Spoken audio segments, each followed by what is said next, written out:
Depuis octobre 2014, le synode a produit un document important pour relancer la réflexion, ce qu'on appelle un instrumentum laboris. Ça a permis de relancer les questions aux communautés chrétiennes, ça a permis aux théologiens d'approfondir un certain nombre de points. Des conférences épiscopales ont travaillé aussi ensemble au niveau international, par exemple la France, la Suisse, l'Allemagne. Et donc tout ce processus a permis d'affiner un certain nombre de questions et de proposer un certain nombre de réponses aux défis qui touchent la famille aujourd'hui.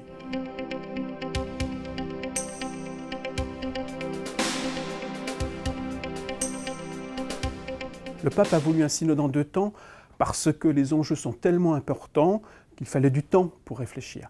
Donc c'est un acte de discernement spirituel. Vraiment, il s'agit de se poser la question, qu'est-ce que Dieu veut pour les familles aujourd'hui et qu'est-ce que Dieu attend de l'Église face aux enjeux qui touchent la famille. Et pour répondre à ces questions-là, il ne suffit pas de 3 semaines, on a besoin d'un processus très long. Et donc le pape a voulu un long processus de discernement. Il a voulu que les communautés aussi s'approprient ce questionnement et aident à ce travail de discernement.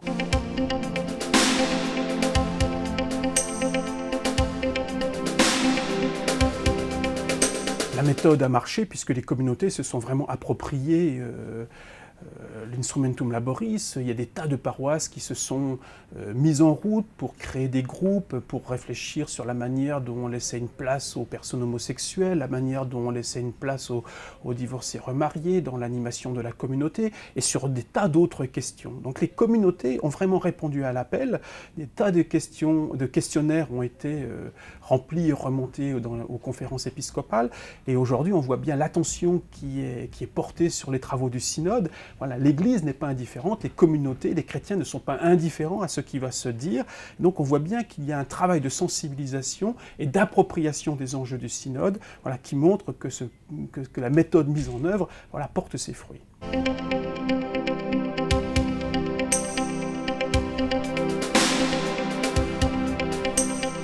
L'enjeu du 2e synode sur la famille, c'est de rapprocher finalement une approche très doctrinale et très pastorale de la famille. Évidemment, les deux approches ont besoin de se féconder. Il ne s'agit pas de redire la doctrine d'un côté et puis de l'autre côté de manifester une sollicitude pastorale.